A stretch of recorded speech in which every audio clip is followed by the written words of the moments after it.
Bueno, Buen día. hola, disculpen la demora, pero tenía inconvenientes para ingresar activen. Bien, todo bien. Perfecto. ¿Qué tal? Buen día. Perfecto. Acabo de perder todos los documentos. ¿Cómo? ¿Qué pasó? No están más. Desaparecieron. ¿El documento de identidad o papeles importantes? ¿Qué había? Documentos de identidad. Todo. Bueno, vamos a pensar en cosas positivas. No veo las caras de Nicolás, ni de Patricio, ni de Facundo, ni de Micaela, ni de Josefina, ni Dolores, nada. Bueno, chicos, la última clase habíamos hablado de locación, habíamos quedado en que íbamos a ver el tema de locación de obras y locación de servicio, y creo que también algo de fianza íbamos a hablar, si mal no recuerdo, corrijan mi memoria. Creo que no, fianza. Creo que No. solamente obra y... Fianza no. ¿Confianza o sin fianza? ¿Confianza en ustedes o sin fianza en ustedes? Confianza. Confianza. Ah, bueno, ¿Cómo está que bien. no? Escúchenme, bueno, ahí les mandé un power sobre lo que es el contrato de locación de obra y locación de servicios. Recordamos cuál era el concepto de lo que significaba locar, ¿no? Lo tienen presente, como para comprender y poder distinguir los tipos de locación que hay. ¿Sí? ¿Sí? A ver, por ejemplo, Josefina, decime qué quiere decir local. Josefina. ¿Para Josefina? Pues una fantasía. Pues el espíritu. ¿Y vos, Constanza? ¿Te acordás cuál es el concepto de local?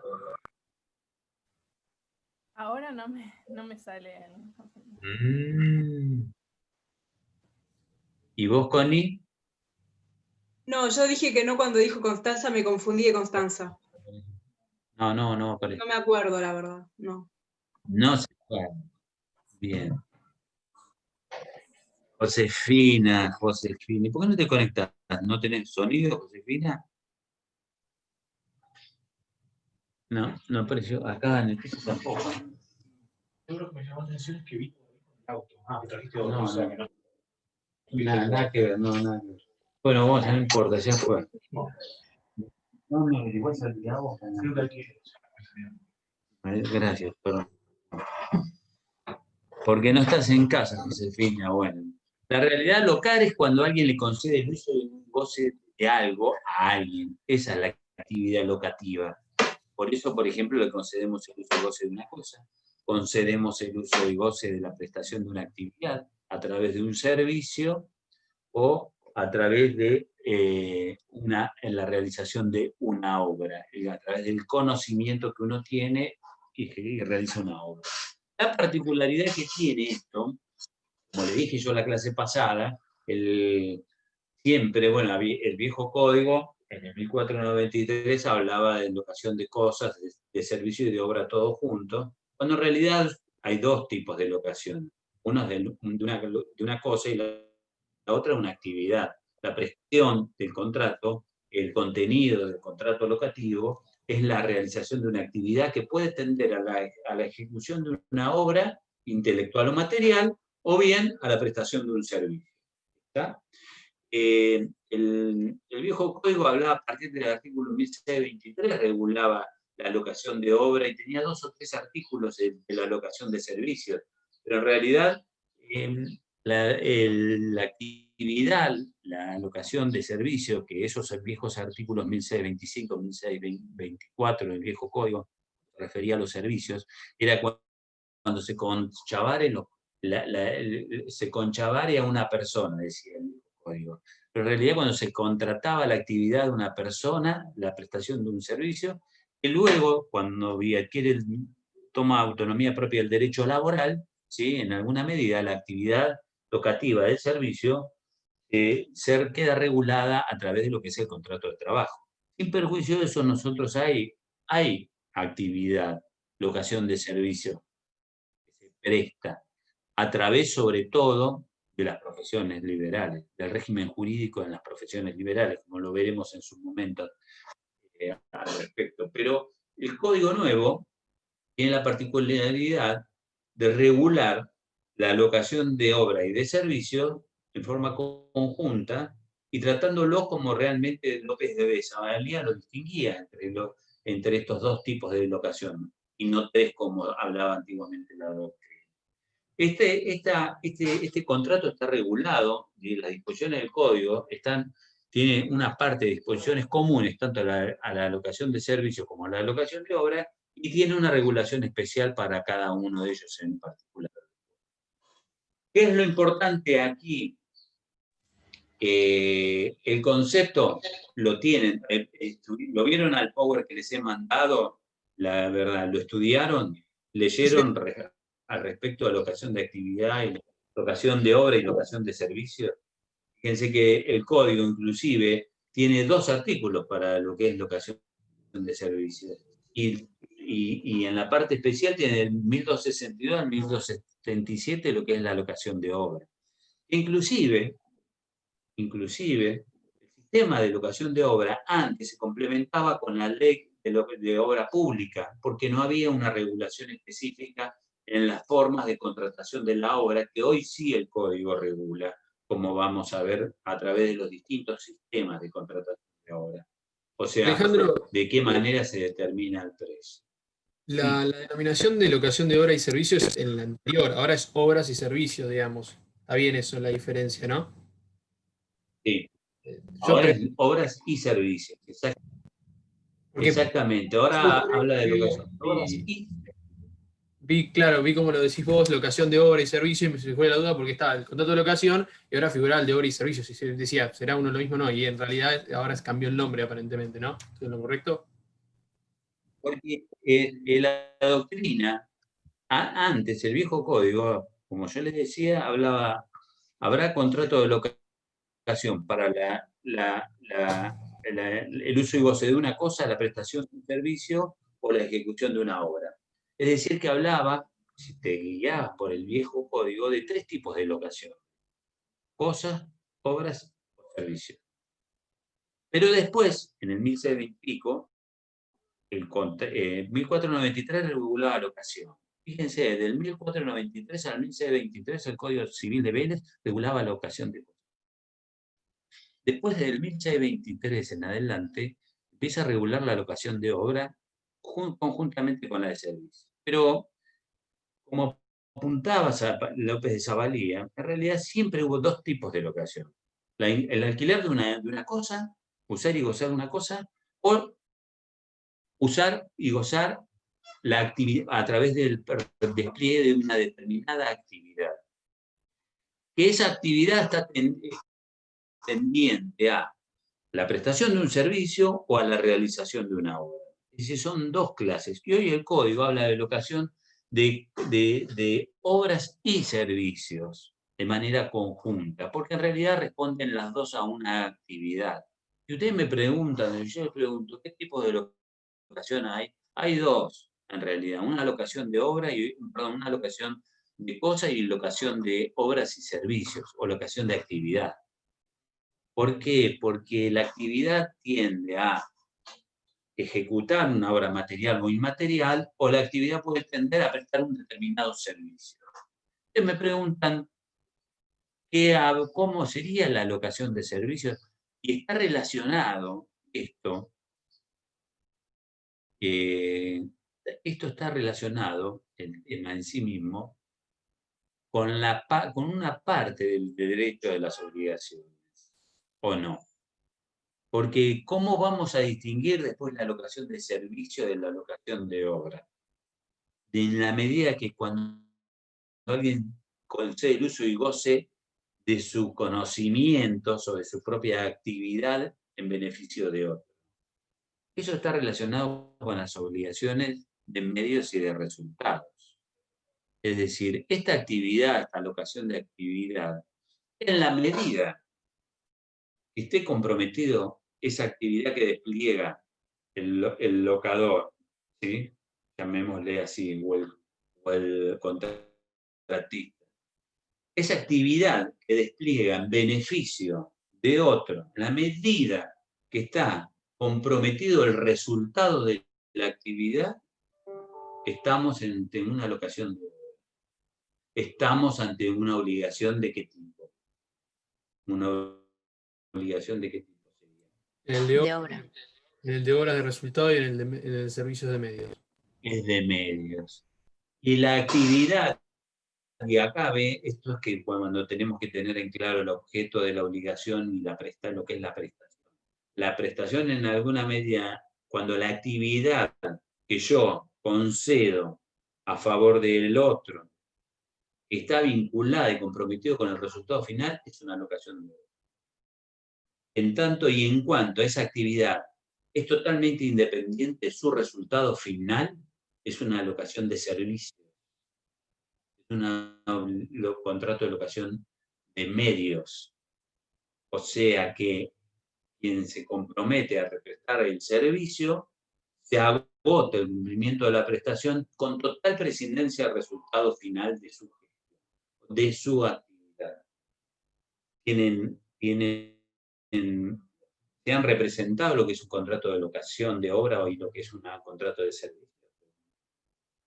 Un contrato de locación de obra es sencillo, ¿sí o no? ¿Cuál sería un contrato de locación de obra?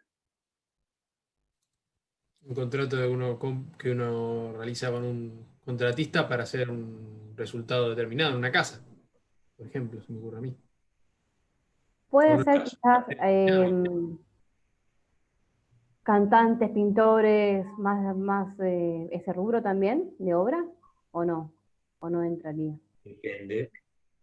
Depende. Yo pienso, por ejemplo, Pintor, sí. que los que compran Compromete que contratan para hacer un busto, que sabes el ¿Cómo? resultado que tiene. Por eso está la obra material, puede ser la ejecución de una obra material como la realización de un edificio o una casa, o como una obra material como la de pintar un cuadro. Y en la de servicio, ¿qué caso sería, por ejemplo? Y es luz, ¿Cuándo habría gas, un contrato de locación?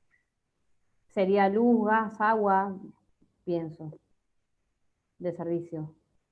Esos son servicios, sí, que hacen a la cosa, se brindan sobre la cosa, pero no es una actividad, no. No es una Ahí actividad. tenés un contrato de suministro. ¿Cuándo habría un contrato? La actividad que uno concede Los para abogados. realizar o prestar. A ver, contame. Los abogados brindan lo que es un servicio para casos, digamos. Puede ser casos de clientes suyos o mismo casos propios, pero brindan lo que es un servicio que no garantiza cierto resultado. Ejemplo, Y de dame. medios. Ejemplo, a ver. Y, por ejemplo, sería de que si yo voy a juicio con alguien o mi abogado va a juicio con alguien, no garantiza que yo vaya, digamos, a ganar ese juicio. Sí, va a usar todos los medios para poder ganar ese juicio. Lo que no significa que lo vaya a ganar. Yo les pedí que leyeran este contrato, ¿no? O sea, las particularidades, después por ahí vamos a hablar de la modalidad de la fijación del precio, etcétera, etcétera. Pero quiero hablar desde el lugar de la base de un conocimiento, a partir de la base de un conocimiento conceptual de ustedes, ¿sí? Y liberen los micrófonos. Pero les pregunto, ¿comparten lo que dice Elena? ¿Cuándo hay una locación de servicio, ¿no? en un abogado? O sea, el abogado siempre presta un servicio. El abogado, el contador, cualquier profesión liberal podría prestar un servicio, sus conocimientos para la persona, y no garantizar un resultado, sino aplicar los medios determinados para que la persona consiga un fin. Ese sería el contrato de servicio en sí, en mi opinión. A ver, dame un ejemplo. Y bueno, vos como toda obligación de un patrocinio, cuando uno es abogado o un contador en la administración de determinado negocio, puede procurar aplicar los medios, pero no puede procurar, digamos, de algún modo un resultado eficaz, determinable. en un juicio es muy claro, yo no puedo garantizarle a la persona que va a ganar tanto y cosas. Yo le puedo garantizar que voy a aplicar todos los medios dentro de mi profesión, procesalmente, por ejemplo, para que la persona tenga todas las posibilidades que dentro de la situación que ella tiene, poderlo obtener el mejor resultado para la persona, o lo que ella pretende como lo que sería su objetivo a la hora del litigio. Lógico, Ese sería el servicio. ¿están de acuerdo? Les voy a dar el ejemplo para que tengan una idea. Está bien lo que están diciendo, está bien lo que están diciendo, pero para que vean. Porque esto está referido también con el régimen jurídico de las profesiones liberales, en el sentido de qué tipo de vínculo contractual establece un profesional con el cliente, un médico con el paciente, un abogado con su cliente. Ya van a ver que están los contratos profesionales en uno de los puntos, pero de paso viene a completar lo que estamos viendo. Nosotros los abogados, si nos contratan para un juicio, estamos realizando una locación, en primer lugar es un contrato multifacético, el régimen de las profesiones liberales. Pero si a mí me contratan para presentarme en un juicio, estoy realizando una obra de carácter intelectual. Para contestar una demanda, yo no estoy prestando un servicio, estoy contestando una demanda. Claro. ¿Se entiende? ¿Cuándo el abogado prestaría un servicio y no realizaría una actividad de obra? Cuando brindan asesoramiento. Cuando brinda, exactamente, Maximiliano. Cuando yo asesoro a un cliente, mi actividad, el cliente se basa de mi conocimiento, pero el resultado de lo que haga depende del cliente y no de lo que yo le haya aconsejado. Mi actividad de servicio se limita exclusivamente al asesoramiento profesional, independientemente del resultado final de lo que haga el cliente. Si viene un cliente y me dice, contestame una carta documento, en alguna medida, si estoy realizando una locación de obra, estoy brindando una obra intelectual, una actividad intelectual. Claro, cuando me pide que lo asesore. No, te iba a decir, claro, que tiene lógica, porque cuando vos le prestás el servicio de forma, digamos, un contrato de obra, vos le garantizás un resultado porque tenés que poner ciertas diligencias y realizar esas actividades que tengan un resultado determinado. Ahora, cuando vos le das una consulta que puede tener un médico, un abogado, cualquiera, viene un cliente y te pregunta, el servicio intelectual, en cierto modo, no garantiza nada. O sea, tiene que ver con el resultado final, donde vaya. Puede ser que tenga varias fases. El resultado final el cliente después puede hacer lo que quiera. Es decir, ¿qué es lo que voy? Hoy la actividad de servicio, y si ustedes miran el artículo 1278,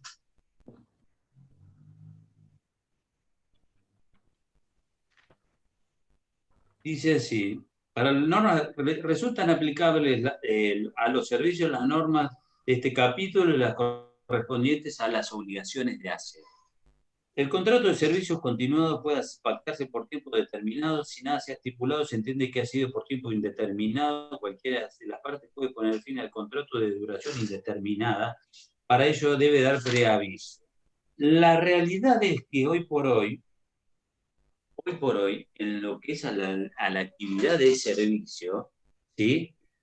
Yo puedo brindar un servicio de asesoramiento administrativo, puedo brindar un servicio de asesoramiento inmobiliario o de bolsa, o a veces los médicos también prestan un servicio a través de lo que es una consulta, ¿sí? Pero cuando esa actividad se agota en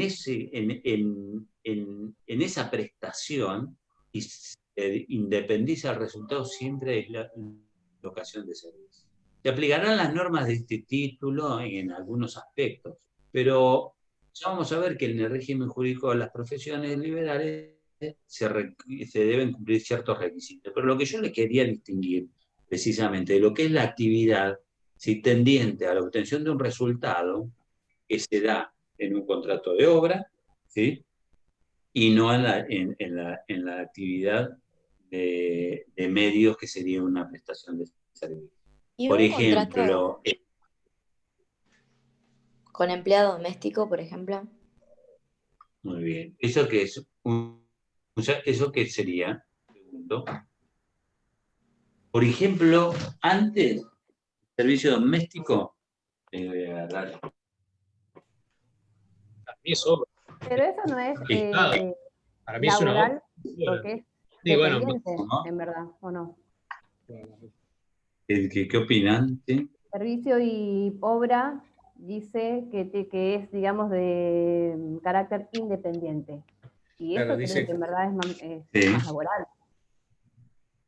sí, Por dice el eso, artículo 1252, los servicios prestados en relación de dependencia se rigen por las normas del derecho laboral. Las disposiciones de este código se integran con leyes específicas que resulten aplicables a servicios u obras exceptualmente regulados. por eso les dije, miren, por eso les dije al principio, inclusive, cuando hablaba del viejo código de locación de servicio en el artículo 1623 y siguientes, en realidad, hasta el año 1948, que adquiere autonomía el derecho laboral, que se crea la ley de contrato de trabajo, que surge el orden del régimen jurídico de orden público de las relaciones laborales, antes estaba regulado toda la actividad laboral en este artículo 1624, que dice así: el servicio de las personas de uno y otro sexo que se conchavaren para servicio doméstico será juzgado por las ordenanzas municipales o policiales de cada pueblo. Serán también juzgadas por las disposiciones especiales de las relaciones de artesanos y aprendices y entre los maestros y discípulos. El servicio de los empresarios o agentes de transporte, tanto por tierra o por agua, tanto por personas como de cosas, por leyes del Código de Comercio y por las de este Código. Es decir, todo lo que era el régimen, fíjense, el derecho laboral recién toma autonomía propia con lo que se llamó la constitucionalización del derecho laboral después de 1915 con la revolución, con el advenimiento, si se quiere, del régimen comunista y el reconocimiento de los derechos de los trabajadores como tales. Pero después la actividad del servicio doméstico estaba regulado por ese código. Después hoy tenemos el contrato de trabajo, que es un contrato distinto a los contratos comerciales y a los contratos civiles, porque hoy tiene un régimen propio, porque es de carácter de orden público y porque tiene una legislación autónoma e independiente. Dentro de los contratos de trabajo, una de las modalidades es el contrato del servicio doméstico. ¿Ah? Entonces, no sería aquí. La actividad de servicio está regulada, yo diría prácticamente está circunscrita a la actividad de las profesiones liberales, al régimen de las profesiones liberales. Pero Otro no. hay personas, por ejemplo, que las contratás por un día para algo especial, ponele. O como puede ser, no sé, limpiar un salón. Para que te abanique un día entero. Sos una millonaria y que te abanique un día entero. Pero hay, por ejemplo, los casos donde contratás enfermeras, por ejemplo, para la asistencia de una persona en un momento determinado durante un plazo de tiempo, donde no hay una relación laboral, donde vos tenés que... Exacto. Bueno, y la empleada doméstica también. Pero, O empleado doméstico. sí, pero la empleada entra dentro del régimen jurídico del contrato de trabajo y de las convenciones colectivas, dentro del contrato, ya cuando estudian derecho laboral van a ver, está la ley de contrato de trabajo y a su vez están las convenciones colectivas de trabajo que se viven entre los sindicatos, ¿sí? Los sindicatos y, y los organismos del Estado en alguna medida, o los representantes de la patronal y sindical. Eso es lo que llaman la parte empresarial. Dentro de las convenciones colectivas, por ejemplo, está la convención del servicio doméstico. Ustedes, yo no me quiero exceder en esto, pero ¿dónde los tengo? Igual no te preocupes, Alejandro, porque la verdad que está interesante, está bueno para saberlo, porque para leerlo ya el libro dice la teoría y los plazos y todo. La verdad que está interesante ver algo que por ahí no está acá. en el libro. ¿El qué? Ah, De lo que venimos charlando. lo que no está en el Power. Es decir, claro, por digo, eso, ya, lo que es teoría lo ya que- está en lo el que- libro. Está por bueno eso, charlar. lo que es teoría va a estar está en el libro y está en el Power y están. Tal vez me van a preguntar o si hay dudas respecto de la modalidad del régimen jurídico, digamos, en cuanto al sistema del precio, pero que ahora se los voy a explicar. Pero lo que les quiero significar, por ejemplo, que puedo contratar un servicio para una determinada actividad. Por ejemplo, contratamos un servicio de lunch. ¿Sí? ¿Está? Alquilamos un servicio de lunch, por ejemplo. Por eso hoy el código habla, lo que va a distinguir acá la locación de obra y locación de servicio, lo que va a determinar es la responsabilidad en tanto y en cuanto la prestación de la obligación esté comprometido o no el resultado final. Si yo un contrato para hacer un servicio de catering, ¿sí?, de comida, ¿en realidad hay una locación de servicio o hay una locación de obra? Están las dos cosas. Por un lado, me van a prestar un servicio, a atender o lo que sea, y por otro lado, están comprometidos a darme hacerme la comida o el menú que yo preparé para el servicio comprometido. Entonces, muchas veces la actividad en este tipo de contratos, de locación de obra, de locación de servicio, por algo hoy se habla de locación de obra y de servicio. Lo que tiene, que lo va a distinguir, es que si hay un resultado final de por medio o no.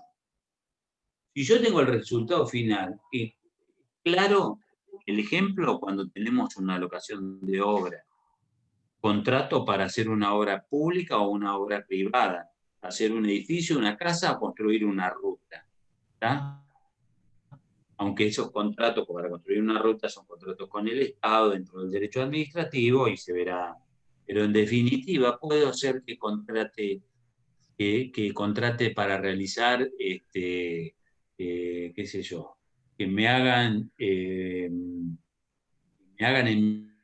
mi casa ¿cómo se llama?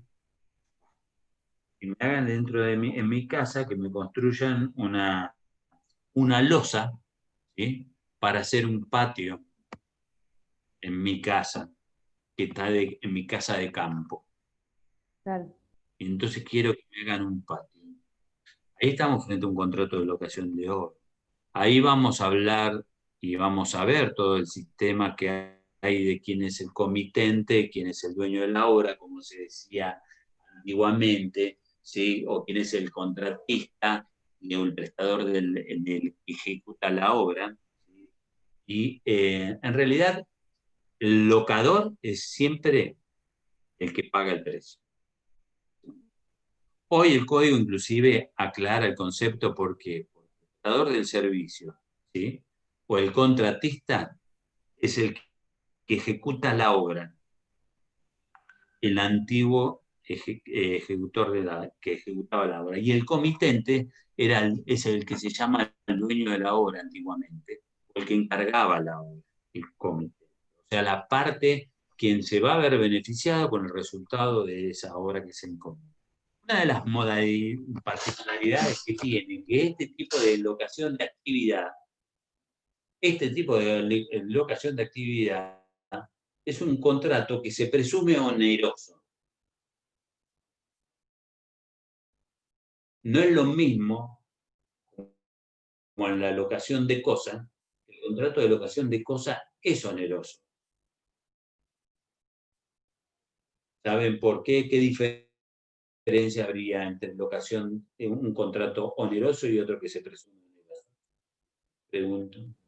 Porque el de obra y servicio puede ser con intención de beneficiar. Se puede realizar gratuitamente. Las partes pactan, sí. En cambio, si la locación de cosas es gratuita, estaríamos en presencia de un comodato, de un contrato de comodato, ¿no? Claro. Claro. exactamente. estamos frente a un contrato de comodato.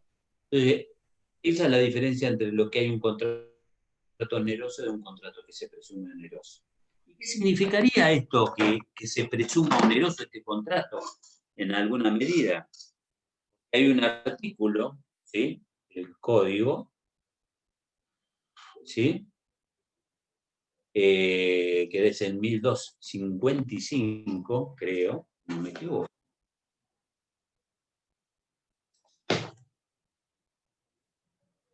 El precio se determina por el contrato, los usos, la ley, los usos o en su defecto por una decisión judicial.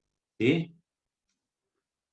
¿Qué quiere decir esto? Inclusive, fíjense, el artículo 1252 dice, si hay dudas para la calificación del contrato, se entiende que hay que contrato de servicios cuando la obligación de hacer consiste en realizar una cierta actividad independiente de su eficacia. Si considera que el contrato es de obra, cuando se promete un resultado eficaz, reproducible o susceptible de entrega. Los servicios prestados en relación de dependencia se rigen por las normas del derecho laboral. Las disposiciones de este capítulo se integran con las reglas específicas que resulten aplicables a servicios u obras especialmente reguladas. ¿Sí? Por ejemplo, en el caso de obra pública. Pero ¿qué voy a lo siguiente? En la determinación, en este contrato que se presume oneroso, las partes pueden pactar libremente, ¿sí?, de que no haya que pagar un precio. Yo te regalo, te voy a pintar un cuadro.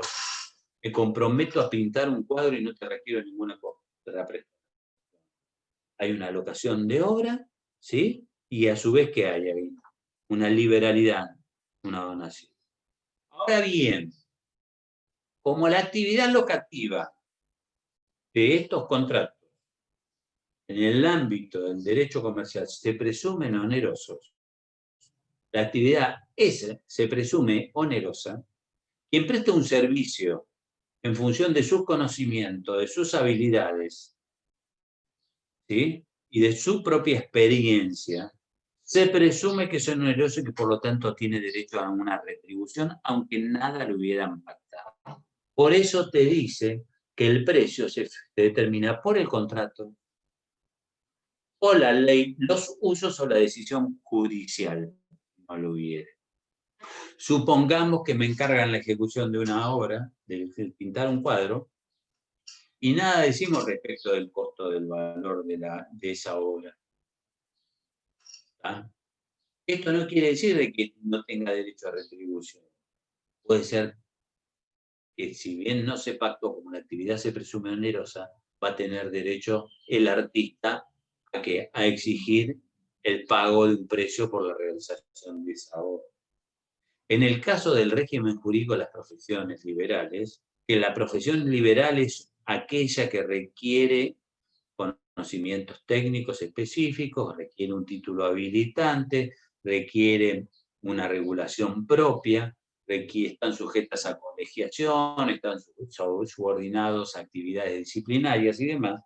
En alguna medida, si nada se dice respecto del honorario que se debe pagar por un servicio profesional prestado, la ley especial va a determinar qué retribución recorre.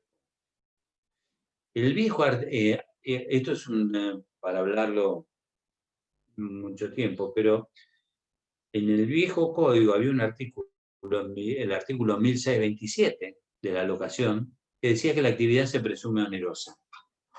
Decía así, miren, el que hiciera algún trabajo, prestar algún servicio a otro puede demandar el precio, aunque ningún precio se hubiere ajustado, siempre que tal servicio o trabajo sea de su profesión o modo de vivir. Es decir, si no hay nada respecto del precio convenido, ¿sí?, en alguna medida lo va a fijar la ley o se va a fijar judicialmente. Dice este artículo 1255, las leyes arancelarias no pueden cercenar las facultades que para determinar el precio de las obras o de los servicios. Cuando dicho precio debe ser establecido judicialmente sobre la base o la aplicación de dichas leyes, su determinación debe adecuarse a la labor cumplida por el prestador.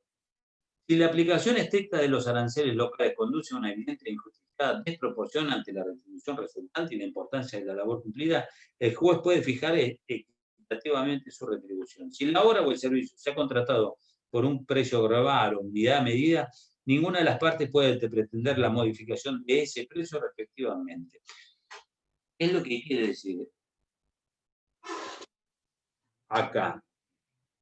Este viejo artículo, no sé si está claro lo que les estoy explicando, porque en realidad no estamos dentro del esquema del programa, pero sí es un tema relevante. Y lo vamos a ver sobre todo en la actividad nuestra profesional. Lo vamos a ver cuando veamos contratos profesionales. Pero el punto es, este viejo artículo 1627 del Código Civil que hablaba de que toda la actividad se presumía onerosa y que hoy te dice que si el precio no lo hubieran fijado al contrato, que se determina por la ley, por los usos y costumbres o judicialmente, esta presunción de onerosidad hace que la actividad sea remunerada, que la locación siempre sea remunerada. En la medida que no se afecte el orden público, se va a poder renunciar, en algunos casos, a no cobrar honorarios, a donarlos o lo que sea, o no cobrar. El artículo 1255, a ver, me quiero ordenar un poco. ¿Por qué? Porque hubo una ley, 24293, no recuerdo, que se llamó una ley ómnibus de la época de la era Cavallo. ¿Saben quién fue el de Domingo Cavallo? 24-12. Domingo Felipe Cavallo fue un ministro de Economía en la época del Menemato, el benemérito sultán Menem, que nos va a hacer llegar a la estratosfera, y que en alguna medida el tema radicaba en que el 1627 establecía que la actividad se presumía onerosa y que si no había una regulación fijada, se podía pedir judicialmente. ¿Qué pasa? El régimen de las profesiones liberales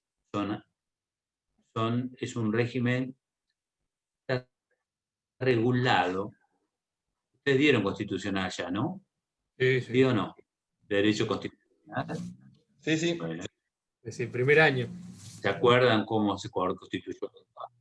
¿Cuáles son los poderes delegados y los poderes no delegados? Las facultades delegadas de las provincias al Estado Nacional. ¿A eso te referís? ¿Quiénes son preexistentes? ¿Quiénes son los preexistentes? ¿Quiénes son primero? ¿El Estado Nacional o las provincias son preexistentes al Estado Nacional? Determinadas facultades. Hay facultades que las provincias no delegan y no corresponden al Estado Nacional.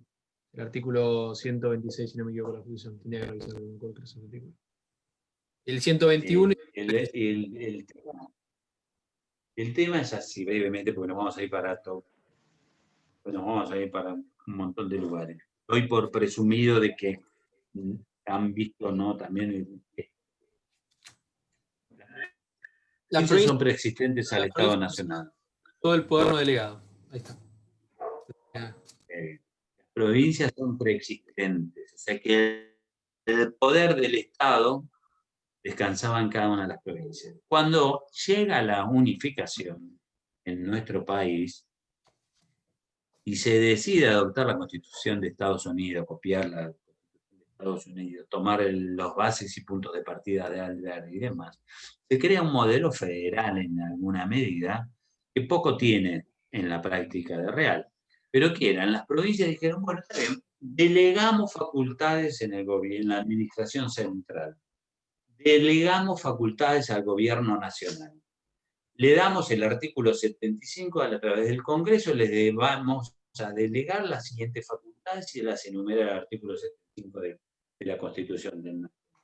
Las provincias se delegaron algunos poderes, muy pocos, sobre todo en el plano del derecho, como por ejemplo en el caso de Estados Unidos, el derecho sustancial como el derecho formal fueron poderes no delegados por los estados al gobierno federal. Por eso cada estado dentro de Estados Unidos tiene su propia ley de legislación de fondo, tiene sus propias normas penales, en algunos se admite la pena de muerte, en otros no, y tienen sus formas de procedimiento. Nosotros, ¿qué hicimos? Delegamos en la administración central toda la legislación de fondo, códigos civiles, comerciales y toda la legislación. Nos reservamos algunos poderes, tales como ¿cuál? La legislación de forma que corresponde a cada provincia. Exactamente, la legislación de fondo, los códigos de procedimiento. Cada provincia tiene su propio código de procedimiento. Pero también cada provincia se reservó para sí la regulación de las actividades profesionales. Cada provincia es autónoma, no delegó en el gobierno federal un régimen general y central del gobierno federal en el régimen jurídico de las profesiones liberales. ¿Qué significa esto? Que cada provincia tiene su propia regulación de fondo en materia de profesiones liberales. En el esquema como la actividad de la profesión se presume onerosa en virtud del artículo 1623, cada provincia y cada profesión tiene su propia regulación de honorarios, su ley que regula los honorarios, tiene su propia ley de colegiación, tiene su propia ley de habilitación profesional. Nosotros tenemos la ley 5177 que regula la actividad de los abogados en la provincia de Buenos Aires. Tenemos la ley 14967, antigua 8904, que regula los honorarios. ¿Ya? Y Santa Fe tiene su propia ley de honorarios, tiene su propia ley de colegiación, tiene su propia caja forense, nosotros tenemos nuestra caja de abogados, o sea que en el esquema de lo que es la regulación de las profesiones liberales, cada provincia no delegó ese poder en el gobierno central. ¿Hasta ahí está claro lo que les digo? ¿Sí o no?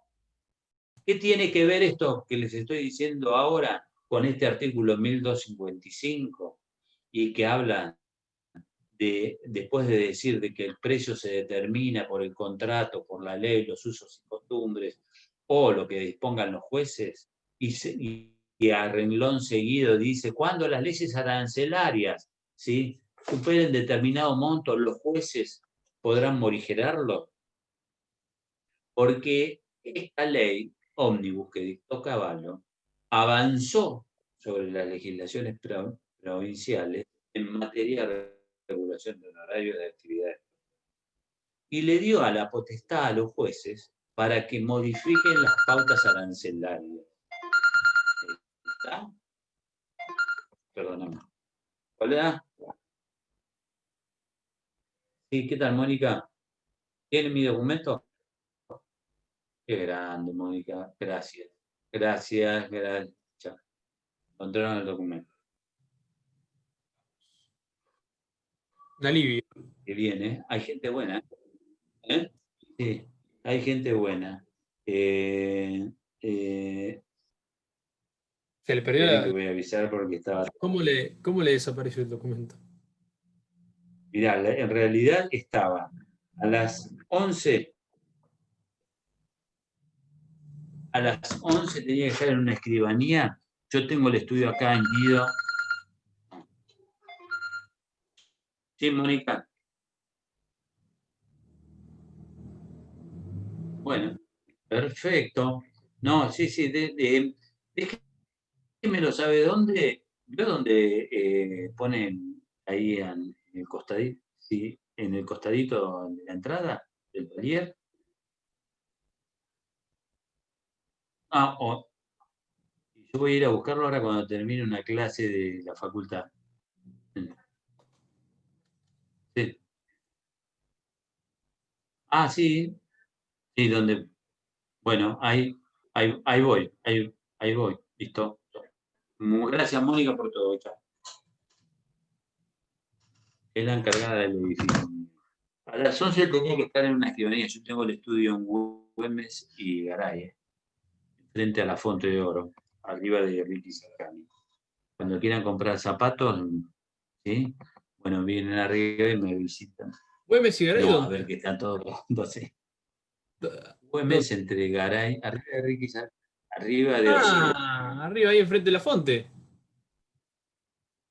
Sí, exactamente. Siempre ando por ahí. Y fui a una escribanía, ¿eh?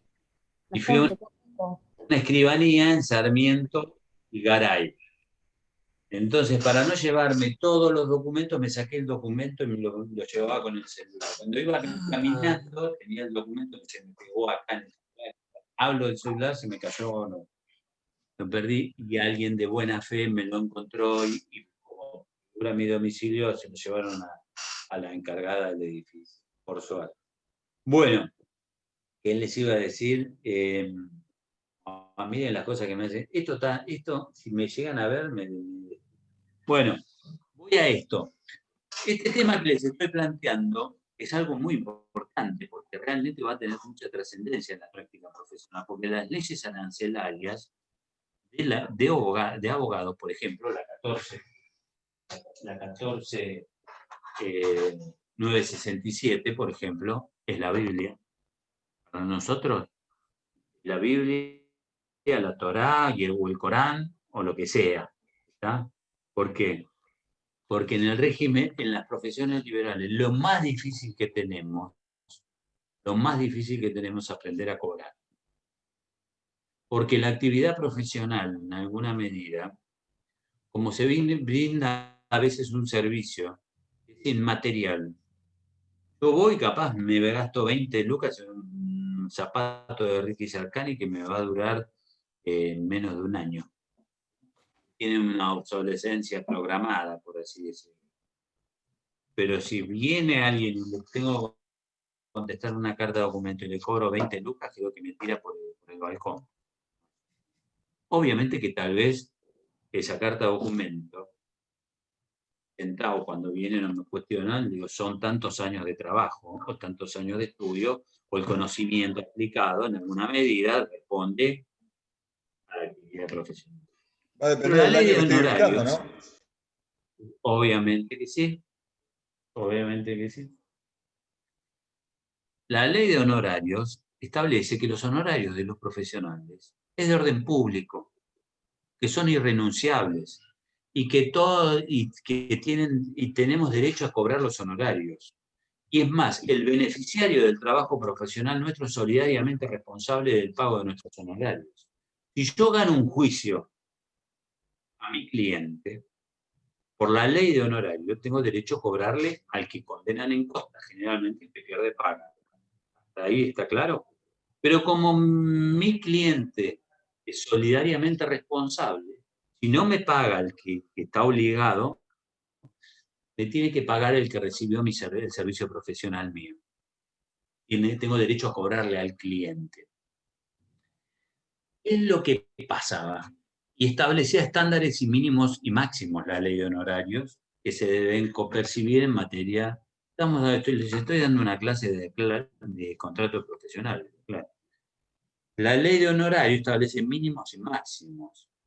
Por ejemplo, en un juicio, los honorarios van del 8 al 25% del monto del juicio. El problema radicaba en que muchas veces en los juicios los costos judiciales superaban los costos de condena. Porque si empezabas a sumar los honorarios de todos los abogados que intervenían, empezabas a sumar los honorarios de los peritos, las costas judiciales, muchas veces creaban sumas que eran exorbitantes. Se regulaban en función de la ley de honorarios. La ley no permitía pactos entre honorarios que quedaran por debajo de los mínimos arancelarios. Esto que tiene que ver con Cavallo, con esta ley ómnibus que dicta Cavallo en el año 95, la 23.394, creo que 694, ¿qué tiene que ver? Porque había juicios contra el Estado por ejemplo, todavía no estaba creado el derecho administrativo autónomo, el fuero contencioso administrativo, pero había juicios de contra ferrocarriles, donde los abogados de ferrocarriles cobraban una remuneración periódica y a su vez tenían derecho, en todos los juicios que intervenían, tenían también derecho a cobrarle al Estado los honorarios que se le regulaban por los juicios que intervenían, porque era solidariamente responsable. Ejemplo típico, si hablamos de un accidente ferroviario, estamos hablando de juicios de mucha cuantificación. Claro, de importantes sumas de dinero. Entonces, ¿qué pasaba? Había abogados que tenían una relación permanente con el cliente o con el Estado y que además de ganar el juicio y de cobrarle al otro, y si no le cobraba, le terminaba cobrando al Estado.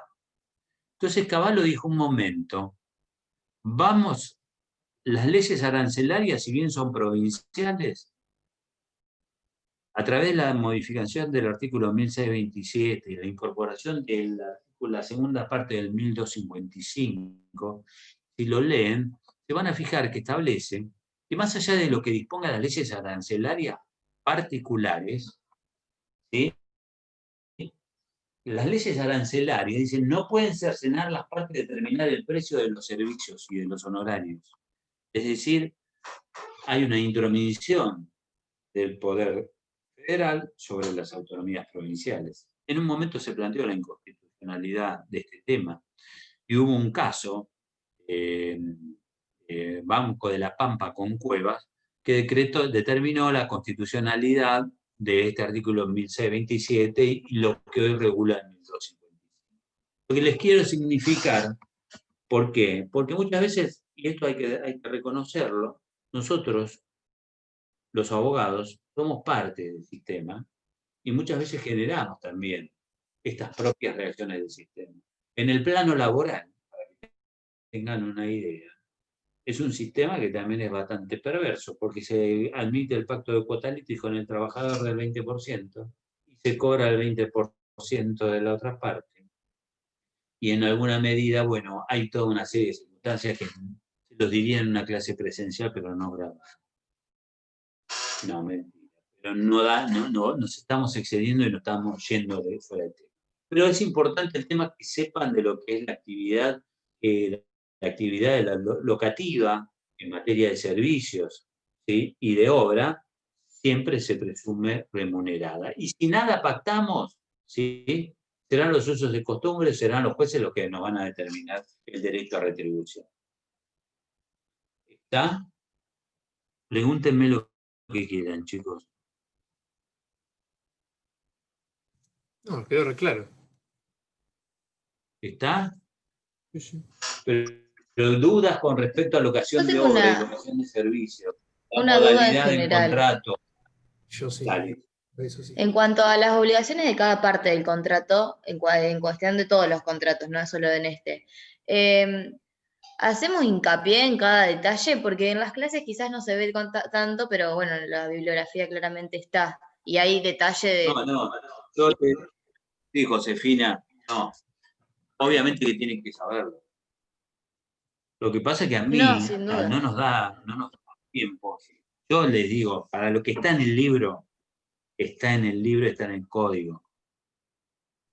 Yo estoy, la función lamentable, o sea, lo ideal, esto es como si nosotros los docentes tenemos que estar para venir a clarificarle los conceptos de los temas que estamos dando, porque en realidad, si hoy nos ponemos a hablar, si hoy yo puedo hablar una clase entera de precio, ¿está claro? Si nos ponemos a hablar, hay algo que quiero establecer y les quiero distinguir, pero cada contrato tiene su particularidad y las obligaciones de cada una de las partes hay que saberlas. No las describimos al detalle, pero si quieren hacemos así, nos ponemos a ver. Pero me parece que es mucho más constructivo. No, está súper claro. Está súper claro la bibliografía, pero quería saber si... Pero tienen que estudiarlo, sí, claro que lo tenés que saber. Perfecto. Lo que también tienen que ver acá, por ejemplo, porque ustedes fíjense, en el caso típico de la alocación de obra, la ejecución de una obra, un artesano.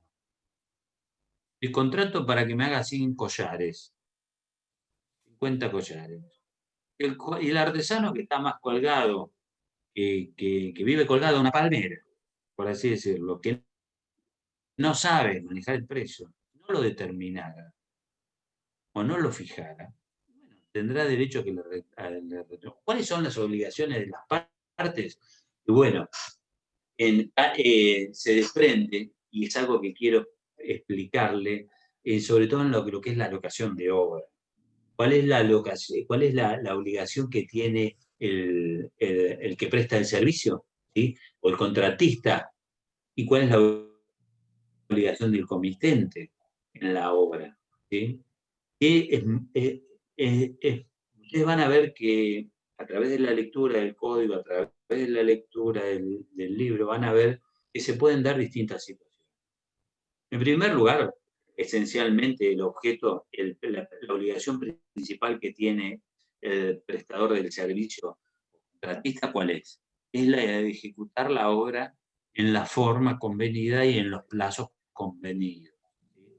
Se dice que el contrato no es formal, pero en realidad es conveniente que se celebre por escrito, a los fines de la prueba. Cada prueba es una prueba sugerida. También estarán los usos y costumbres, que determinarán la modalidad de la tarea, etcétera, etcétera, pero lo conveniente es que se realice por escrito. Pero tanto el que presta el servicio o contratista, la obligación principal es ejecutar la obra en la forma convenida y dentro del plazo previsto. ¿Está? Esa es la obligación principal. Y debe realizarla de acuerdo a lo que es el arte de la profesión que realiza, de la actividad que realiza. Hasta ahí vamos, eso no hay problema.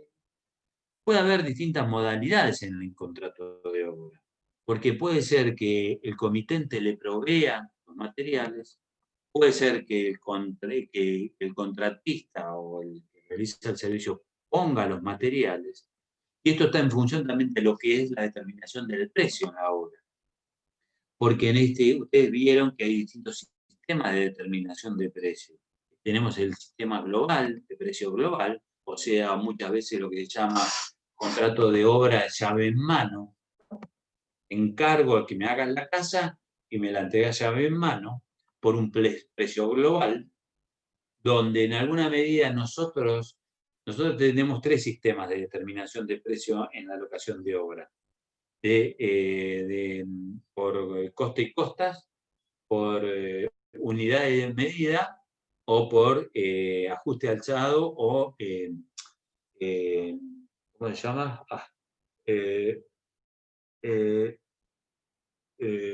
Por unidad de medida, ajuste alzado o coste y costas. ¿Qué es estos sistemas de determinación de precios? Es una creación propia del sistema que nosotros vivimos en una economía totalmente inestable. Porque hay distintas modalidades. En primer lugar, en los contratos de locación de obra, ¿qué características tienen? Les pregunto a ustedes. ¿Qué características tiene un contrato de locación de obra? Si les pido los caracteres, hemos visto que en principio es no formal, pero es conveniente que se haga por escrito. ¿Es así o no? Es un contrato que se presume oneroso. Es bilateral. Conmutativo también. Conmutativo porque como la obra tiene un beneficio determinado para ambas partes, se considera conmutativo, no es aleatorio el resultado.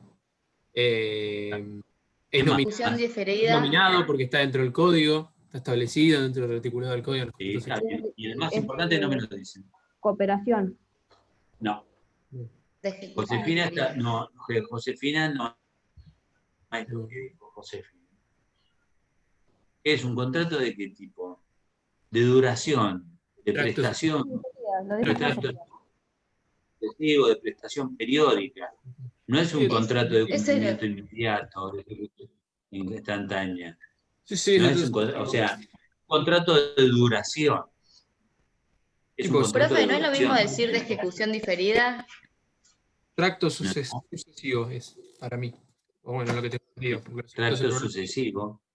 Eso es lo que estaba en el PowerPoint. No, pero la ejecución, Josefina, el contrato de ejecución diferida, ¿cuál sería?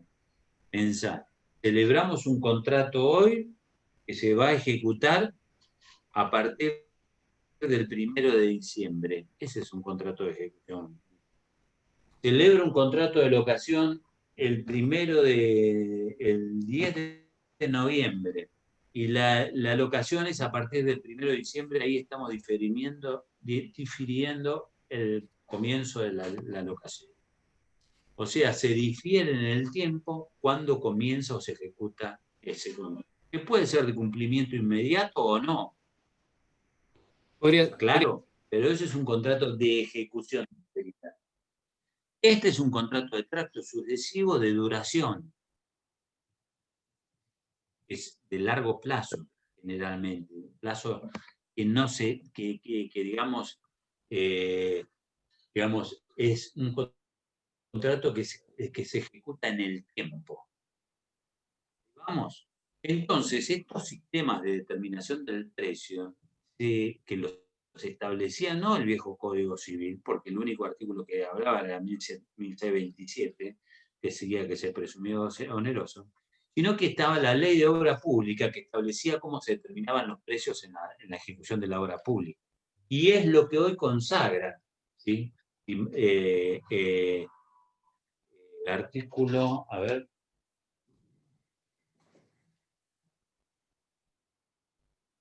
Este artículo 1255, que dice: si la obra o el servicio se ha contratado por un precio global o por unidad de medida, ninguna de las partes puede pretender la modificación del precio total o la unidad de medida respectivamente, con fundamento en que la obra, el servicio o la unidad exige más o menos trabajo, un costo menor o un mayor previsto. ¿Esto qué quiere decir? Esto es lo que normalmente se llamaba contrato llave en mano. ¿Y quién absorbe los costos, mayores costos que pueda generar una obra de este tipo? ¿Sí? El prestador del servicio o contratista. Y no, la otra sistema es de costes y costas, o sea, en función de los materiales, del valor de los materiales y del trabajo de la mano de obra, que está regulado y que está previsto en el 1262. Dice: la obra puede ser contratada por ajuste alzado, también denominado retribución global, por unidad de medida, por coste y costo, por otro sistema convenido por las partes.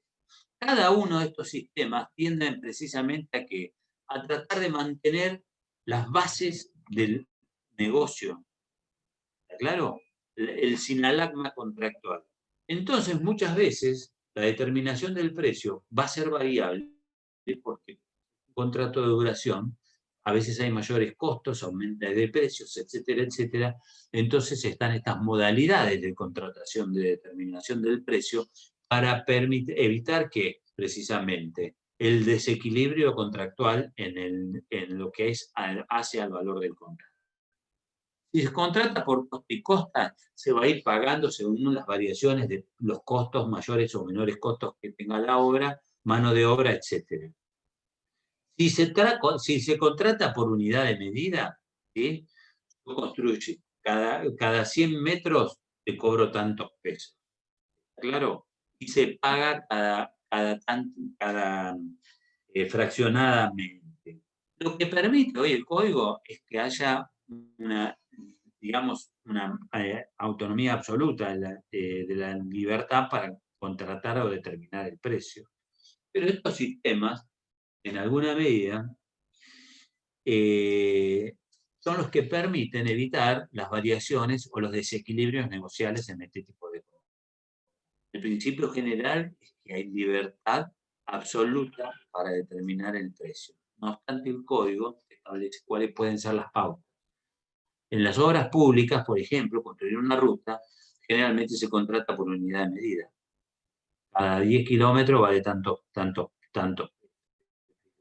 determinado. Y se paga cada 10 kilómetros construidos, por decir algo. ¿Se entiende? La obligación principal del que ejecuta la obra, ¿sí? Del que presta el servicio o el contratista es ejecutar la obra, como les dije. La obligación del comitente, ¿cuál es? La de pagar el precio. Y otra de las obligaciones que tiene, ¿cuál es? La de recibir la obra. Y acá entra en un tema que es bastante importante, que es bastante relevante, que no voy a puntualizar es el tema de la responsabilidad en la ejecución de las obras. ¿Por qué le digo? ¿Por qué el sistema el régimen de responsabilidad? Porque la responsabilidad va a variar si provee los materiales el dueño de la obra o el comitente, como se llama ahora, o los proporciona el contratista o prestador del servicio. ¿Está claro? Si los materiales los pone el comité, el contratista o prestador del servicio, él responde por la mala calidad de los materiales. Está claro, empleado. ¿Por qué? Porque él es el profesional y tiene que utilizarlo de acuerdo a los mejores. Obviamente que todo esto en caso de que no se hubiere pactado alguna cláusula especial en un contrato de este tipo de obra. Si los materiales los provee el comitente, él va a ser responsable por la calidad de los materiales. Pero aún proporcionando materiales que no son propios para la obra que se debe ejecutar y el prestador del servicio comitente los utiliza, también va a tener responsabilidad el comitente, el contratista, perdón. ¿Por qué? Porque utilizan unos materiales que son impropios. En alguna medida, si lo quiere poner el comitente, en alguna medida tendrá que pedirle una exhibición de responsabilidad o que se hará cargo él de la responsabilidad de esa calidad de los materiales. Porque hay un plazo acá, la particularidad que tienen estas obras, los sistemas de obra, hay un plazo de caducidad y un plazo de prescripción. Sobre todo en lo que hace a la materia de vicios, redimitorios y responsabilidad. ¿Sí? El plazo de responsabilidad antes del contratista o prestador de servicio era de 10 años. Desde que entregaba la obra, durante 10 años era responsable por cualquier ruina o destrucción que hubiera sobre la obra. Hoy el plazo es de 3 años y no de 10. Pero, a su vez, está sonando una alarma, me está volviendo loco. Ya termino, o si seguimos lo que usted quiera. Pero, a su vez, desde el momento que aparece algún vicio en la obra, ¿sí? El comitente tiene un término de 60 días para denunciar el vicio o defecto de fabricación o que presente la obra para ser responsable al contratista. ¿Está? ¿Se entiende? Mire, En todo caso, sí. Bueno, hoy por hoy, ¿cómo? En todo caso, si por ejemplo, pienso en un ejemplo por ahí más claro, en los materiales de obra o por ejemplo en la reparación de un auto, si yo elijo poner un material de segunda mano y eso perjudica el funcionamiento después del motor o de la estructura y se termina viendo en ruinas, la responsabilidad tendría que ser mía. ¿Por qué el contratista que realiza el trabajo debería asumir si yo asumo la responsabilidad de poner ese material? Porque es un profesional y tiene el Bueno, deber eso de es en saberlo, caso, sobre claro, todo cuando hay características técnicas. Imagínate, por te doy medio. un ejemplo hace poco que me pasó a mí. Yo tuve que hacer un arreglo a la mariposa del cuerpo de oxidación del auto y estaban las chinas y estaban las originales. Yo le puse las originales, pero le podría haber puesto las chinas, que podrían fallar. Y yo no le podría decir a mi mecánico cuando él me dijo, tenés estas dos opciones, elegí, que tiene responsabilidad él, por más que sea un mecánico profesional o puedas hacer una institución, me parece a mí. sí, Y si el mecánico te dice que hacen, o sea, que tienen el mismo efecto las dos, una te cuesta 100, la otra te cuesta 1000, y vos comprás Bueno, la si me china dice que tiene y el a la mismo semana efecto, se te ahí rompe. sí se hace responsable por Es si imprudencia del mecánico. Bueno, en ese caso sí, pero el mecánico tiene que saber la función. El tema principalmente era en caso estamos hablando de obras, ejecuciones de obra, en caso de ruina total o parcial de una obra, ¿sí? De una obra, Edilicia. llamémosle construcción Sí, de civil. una casa obra Sí, sí. civil. ¿Está claro? Un edificio. También Como puede se ha visto la caída de balcones, por ser que ejemplo. en el caso de que vos plantees, por ejemplo, bueno, el tema de los balcones, pero sí, sí, hoy por hoy, lo que vemos en toda esta invasión de edificios que hay en toda la zona de Mar del Plata, en todo Mar del Plata, la calidad de los materiales en la ejecución, son todos edificios divinos, para poner en una revista y decir, voy, me quedo a vivir, está bárbaro, son Bueno, divinos esos edificios. Pero de repente te encontrás que hay muchos defectos de producto, De cartón hay algunos. mala calidad en los materiales, ¿eh? hubo problemas con los Dumble de Avellaneda y Sarmiento, creo que eran, que tuvieron problemas en la construcción de la aplicación del Durlock. Porque, ¿qué hacían? En vez de poner poner una estructura de material, ponían doble Durlock en lugares donde era estructural. Entonces empezaban a haber filtraciones y fallas edilicias, pero notorias. Entonces hubo ahí un par de problemas. No sé cómo terminó la cuestión, me contó una persona que trabaja internamente, pero esas cuestiones sí son responsabilidad del contratista en ese caso. Y es clara. Porque, Hay unos problemas con los Dumbledore y con otros edificios también, es decir, por ahí en una de esas, la calidad de o por ahí el defecto, eh, no hay un buen funcionamiento, digamos, en los empleados, materiales empleados. Eso se está dando mucho acá en todos los edificios que se están entregando, que se están construyendo. Pero el caso de ruina total o parcial, el contratista debía responder, ¿sí?, durante 10 años. Hoy el plazo es de 3 años. Hoy tenemos también la Ley de Defensa del Consumidor en este esquema de obras nuevas, de edificios nuevos, ¿no? Y todo lo demás. Una pregunta más, chicos.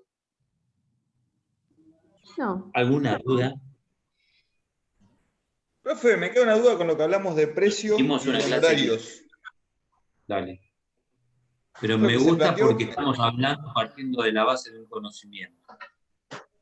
sí. Lo que se planteó en base a la ley que regula los honorarios, por ejemplo, en el caso de los abogados.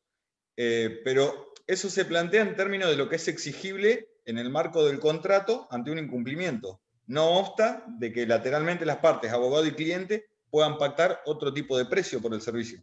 Porque, por ejemplo, hay abogados con diferentes tipos de ¿Y sabes cánones. lo que pasa? Ahora te digo. Te hablo el caso, por ejemplo, de los abogados. El carácter de los honorarios en la ley 14.967 establece primero que los honorarios son irrenunciables. Primer principio. O sea que el abogado nunca puede renunciar a los honorarios. los precios son alimentarios. Que es de orden público. Esta ley es de orden público. Hasta ahí estamos. Hasta ahí estamos. Establece honorarios por la actividad extrajudicial y por la actividad judicial. Establece pautas arancelarias y establece lo que se llama la unidad de medida, el IUS.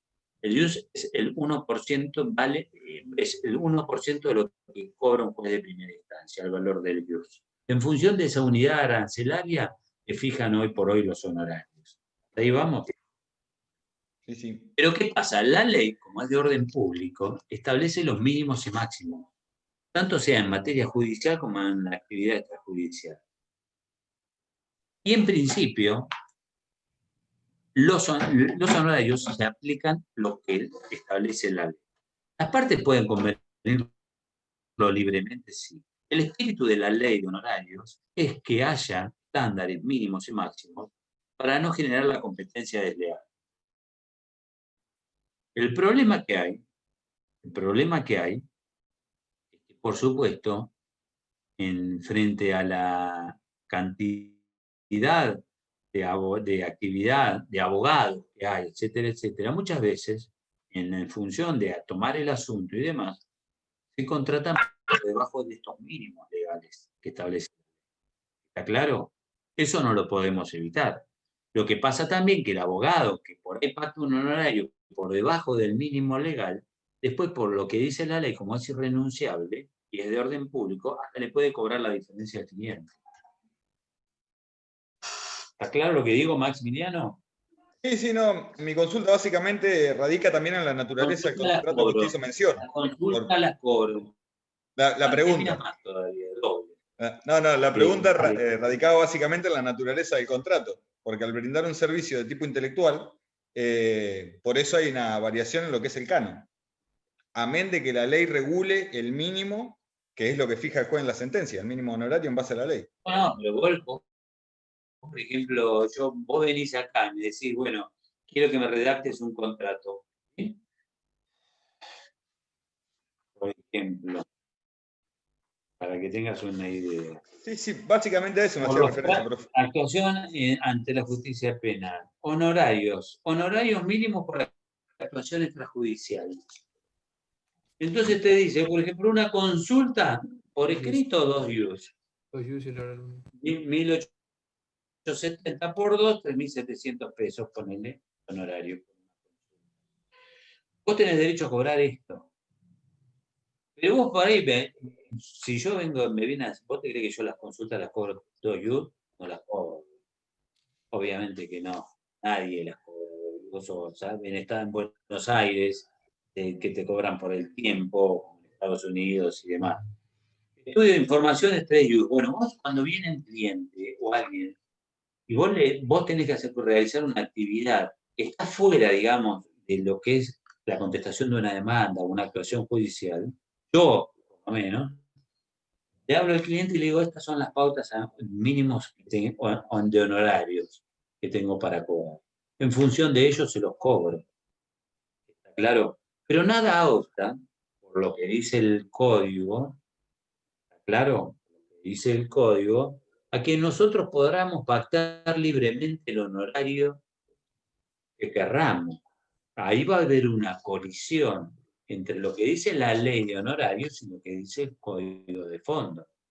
Si yo agarro con vos, convengo un honorario menor por debajo de la unidad arancelaria, ¿sí?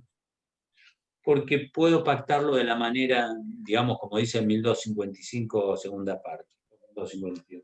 Bien, pero yo después, abogado, me enojo con vos porque en la relación les aviso otra cosa. La relación profesional-cliente muchas veces es como un buen romance. Nos ponemos de novio, ¿vieron? Cuando se pusieron de novio alguna vez y también se pelearon alguna vez. Pero cuando te pones de novio es el más divino del mundo o es la más linda del mundo. Y después en el desgaste, por ahí, te terminas rompiendo. Bueno, en el ámbito profesional también a veces suele ocurrir mucho de esto. Hay un divorcio entre el cliente y el profesional. El profesional que se siente despechado porque el cliente se fue con otro, dice, sí, bueno, te voy a cobrar lo que te cobré, yo te cobré 5 pesos, pero a mí la ley me dice que te tengo que cobrar 10, así que te voy a reclamar los 10.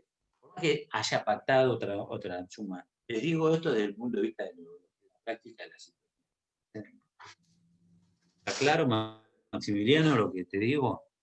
Lo que tienen que ver, inclusive, lo que tienen que ver, y esto es algo muy importante, el derecho laboral, por ejemplo, cuando lo estudien y cuando lo ejerzan, los que llegan a ejercer la actividad independiente, van a ver, el derecho laboral es blanco o negro, no tiene matices. ¿Sí? ¿Me echaste o no me echaste? ¿Me pagaste o no me pagaste? ¿Hay despido o no hay despido? Punto. El debate en la contienda judicial es blanco o negro. No hay matices. En el derecho comercial, en el derecho civil, todas zonas grises. Hay distintos matices. Y el que gana, el que puede probar. Pero el que puede probar, el que puede convencer al juez de que él tiene razón. Que a veces por ahí no te corresponde. ¿Cuál es el derecho? Nosotros ya terminamos con esto, estamos todos cansados, Juan Manuel, no te preocupes. Que me queda, sí, aparte me estoy quedando sin. La diferencia entre un abogado y un escribano. ¿Alguno de ustedes va a ejercer la escribanía? No, por el momento. No, es muy limpio todo. Bueno, Es muy difícil. pero la escribanía, ¿qué diferencia? Sí, obviamente, es el único título de nobleza que existe en Por este país. eso. Es un No, y resabio, aparte tenés que conseguir una un matrícula resabio. o ser adscripto de alguien. O No, sea, es y- más que nada por lo que comprende de noble. Pero, Me pero parece que ¿cómo aplican el derecho? Son re aburridos, ¿no? Pero, En forma mecánica. ¿eh? En forma No, mecánica. pero, no, pero en la desde el punto de vista, miren, el abogado, en el ejercicio libre de la profesión, de actividad independiente, yo hace 35 años que ejerzo la profesión, yo aplico el derecho. ¿Desde qué mirada? Con mirada del conflicto y en el conflicto de la norma. Claro, en la norma en conflicto. El escribano aplica la norma en el marco de la legalidad. Aplica el derecho, pero no desde el punto de vista del conflicto. Esa es la diferencia sustancial entre un abogado y un escribano. ¿Está claro? Entonces nosotros, los poniendo abogados, la firma. obviamente, O sea, ¿eh? también es que el escribano cobra poniendo la firma nada más. No, porque está bien. vos tenés que hacer No, todo no es poniendo el la firma. proceso, llegar. Lo que les quiero decir, cómo se aplica el derecho. Nosotros trabajamos sobre el derecho y en la norma jurídica en conflicto. El escribano trabaja en la norma, en la dinámica de su funcionalidad. ¿Entiende? No en el marco de un conflicto. Da fe de los actos que realizan, pero aplica el derecho en el marco de la norma que no está en conflicto. Ojo, que no esté en conflicto en el marco de que hay conflictividad entre partes respecto de la aplicación de una norma. ¿Entiende lo que digo? Si hay conflicto entre cómo me pagás los honorarios, y la ley dice una cosa y vos decís otra, ahí estamos trabajando sobre una norma en conflicto. El escribano la trabaja dentro del marco de la legalidad, nunca del ámbito del conflicto. Bueno, ¿algo más, chicos? No. no. Nada. La semana que viene vamos a ver fianza. ¿Claro? Ujú. Vean, por favor, yo les mandé, ¿no? Les mandé un Power, también lean el contrato de fianza. Vamos a ver, vamos a charlar del contrato de fianza. Me hacen preguntas, dialoguemos, construyamos la clase como la estamos armando, que es de la manera que a mí me gusta. Yo no estoy para darle clases magistrales porque no soy un magíster, les aviso. Bueno,